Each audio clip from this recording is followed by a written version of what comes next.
நம் நாட்டிற்கு நடந்தது என்ன?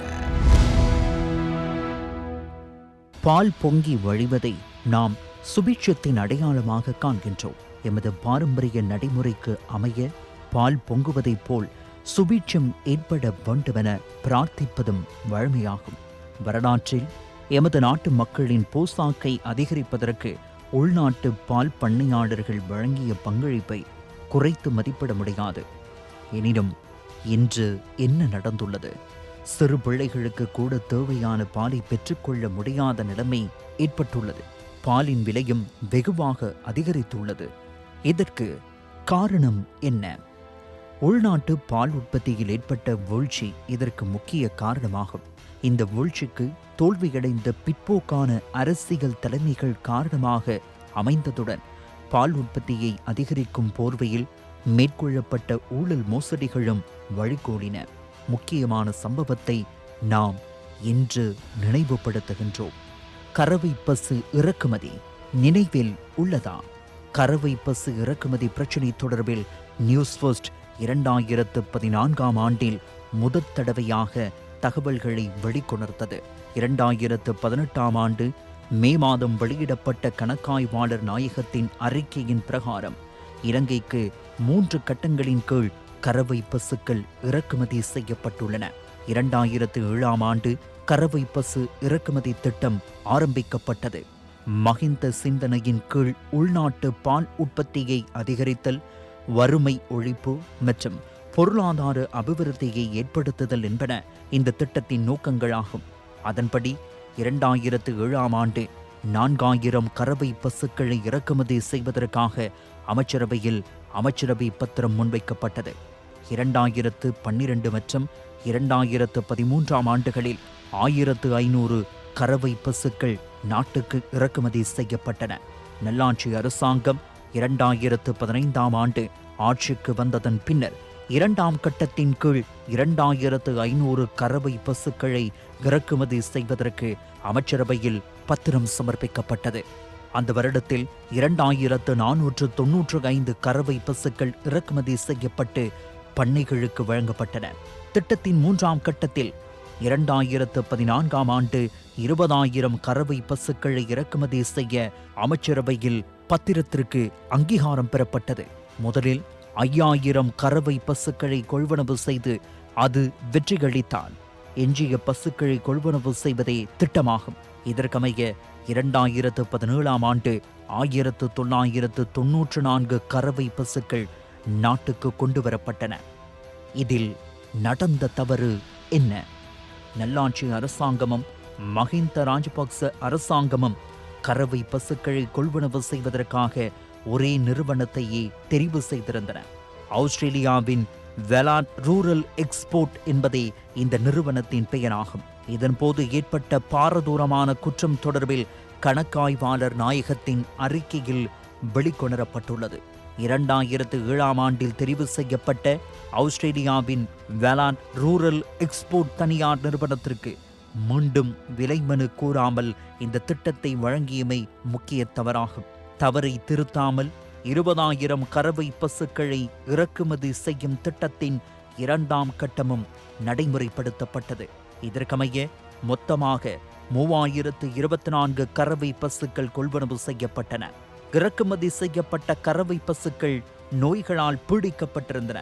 இந்த நோய்கள் உள்நாட்டு பசுக்களுக்கும் பரவும் அபாயம் உள்ளதாக கால்நடை வைத்தியத்துறையினர் கிராமிய பொருளாதார அமைச்சுக்கு அறிவித்தனர். இறக்குமதி செய்யப்பட்ட பல கறவை பசுக்கள் இறந்தன. சில பசுக்கள் ஈன்ற கன்றுகளும் இறந்தன.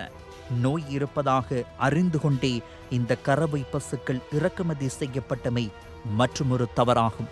இந்த தவறையும் திருத்தாமல் எஞ்சிய கறவை பசுக்களையும் இறக்குமதி செய்வதற்கு 2018ஆம் ஆண்டு மே மாதம் பத்திரிகையில் பகிரங்க விளம்பரங்களும் பிரசுரிக்கப்பட்டிருந்தன. நாட்டின் பணத்தை செலவிட்டு இறக்குமதி செய்யப்பட்ட கறவை பசுக்கள் பகிர்ந்தளிக்கப்பட்ட விதம் மற்றும் அவற்றை பெற்றுக்கொண்டவர்கள் தொடர்பிலும் சந்தேகமுள்ளதாக கணக்காய்வாளர் நாயகத்தின் அறிக்கையில் சுட்டிக்காட்டப்பட்டுள்ளது. இந்த கொடுக்கல் வாங்கல்களால் நாட்டுக்கு ஏற்பட்ட நட்டம் என்ன?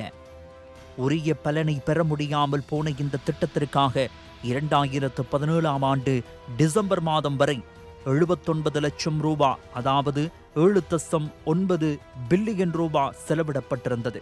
கறவை பசுக்கள் இறக்குமதியில் 3 கட்டங்களிலும் தவறுள்ளதை தெரிந்து கொண்டே திட்டம் நடைமுறைப்படுத்தப்பட்டதாக கணக்காய்வாளர் நாயகத்தின் அறிக்கையில் சுட்டிக்காட்டப்பட்டுள்ளது. இது தொடர்பில் விசாரணை நடத்தப்படவில்லையா? கறவை பசுக்கள் இறக்குமதியால் நாட்டின் பொருளாதாரத்திற்கு ஏற்பட்ட நட்டத்தையும் மக்களின் பணத்திற்கு ஏற்பட்ட விடயங்களையும் ஆராய்வதற்காக நல்லாட்சி அரசாங்கம் ஸ்தாபித்த பாரிய ஊழல் மோசடிகள் தொடர்பில் ஆராயும் ஜனாதிபதி ஆணைக்குழு சாட்சி விசாரணைகளை ஆரம்பித்தது. இதன்போது 2015ஆம் ஆண்டிலிருந்து 2019ஆம் ஆண்டு வரை கொள்வனவு செய்யப்பட்ட கறவை பசுக்கள் தொடர்பில் மாத்திரமே ஆணைக்குழுவினால் ஆராயப்பட்டது. கால்நடை வள அமைச்சின் செயலாளர் ரேணுகா ஹேரத்திடம் ஆணைக்குழு கேள்விகளை எழுப்பியது. இறுதிக்கட்டமாக இறக்குமதி செய்யப்பட்ட கறவை பசுக்களுக்கு BVD நோய் ஏற்பட்டிருந்தமை இதன்போது தெரியவந்தது. அந்த நோயை அடையாளம் காண்பதற்கான வசதிகளும் இலங்கையில் இல்லாமை தெரியவந்தது. இது தொடர்பில் ஆஸ்திரேலிய ஊடகங்களும் செய்தி வெளியிட்டிருந்தன. கடந்த அரசாங்கங்கள் விலைமனு கோரல் இன்றியே குறித்த விநியோகஸ்தரை தெரிவு செய்துள்ளமை கணக்காய்வாளர் நாயகத்தின் அறிக்கையில் சுட்டிக்காட்டப்பட்டுள்ளது. இதனால் பொருளாதாரத்திற்கு ஏற்பட்ட விளைவுகள் என்ன? இந்த விளைவுகளை 2 விதமாக சுட்டிக்காட்ட முடியும். 1, திரைசேரிக்கு ஏற்பட்ட நட்டம். இது தொடர்பாக கணக்காய்வாளர் நாயகத்தின் விசாரணையில் உறுதி செய்யப்பட்டுள்ளது.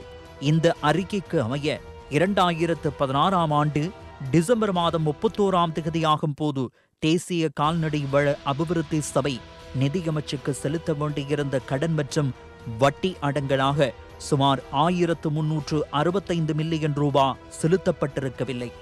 ஒட்டுமொத்தமாக 2017ஆம் ஆண்டு டிசம்பர் மாதம் 31ஆம் தேதியாகும் போது கறவை பசுக்கள் இறக்குமதிக்கு மாத்திரம் 7.9 பில்லியன் ரூபா செலவிடப்பட்டிருந்ததுடன் அந்த முழு தொகையும் பலனற்ற செலவாக அமைந்தது.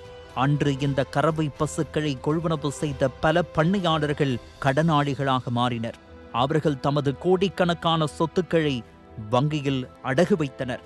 அன்றைய ஆட்சியாளர்களினால் பாதிக்கப்பட்ட பால் பண்ணையாளர்கள் இவ்வாறு கருத்து வெளியிட்டிருந்தனர். ஆஸ்திரேலியாவிலிருந்து கொண்டு வரப்பட்ட 50 கறவை பசுக்களை பெற்றுக்கொண்டேன். இன்று என்னிடம் ஒரு பசு கூட இல்லை. கடனை செலுத்த முடியாத நிலை ஏற்பட்டுள்ளது. இலங்கையில் இருக்காத நோய்களால் இந்த பசுக்கள் இறந்தன. உள்நாட்டு பால் உற்பத்தியை அதிகரிப்பது இந்த செயற்றிட்டத்தின் நோக்கமாக அமைந்தாலும் இறுதியில் அது சாத்தியப்படவில்லை. நாடு கடன்பட்டது. பண்ணையாளர்கள் நெருக்கடியாகினர். முழு தேசமும் பின்னோக்கி செல்ல நேரிட்டது. இன்று கால்நடை வள தொழிற்றுறை வெளிநாடொன்றின் கையில் சிக்கும் நிலைமை உருவாகியுள்ளது. நாட்டு மக்களின் இறையாண்மை அதிகாரத்தினால் ஆட்சிக்கு வந்தவர்கள் மக்களை காலால் உதைத்ததால் இறுதியில் முழு நாடும் நெருக்கடியானது. இது தொடர்பாக ஊடகங்கள் தொடர்ச்சியாக அறிக்கையிட்டிருந்தன. இன்று கறவை பசு மோசடி எனும் போது மக்களின் நினைவுக்கு வரும் அளவுக்கு இது தொடர்பில் அவர்கள் அறிந்துள்ளனர். கறவை பசுக்களை கொண்டு வரும் போர்வையில் தேசிய வளத்தை சீரழித்தனர். இதற்கு பொறுப்பு கூற வேண்டியவர்கள் சட்டத்தின் முன் நிறுத்தப்பட்டு நீதி எப்போது நிலைநாட்டப்படும்? மக்கள் பலம்.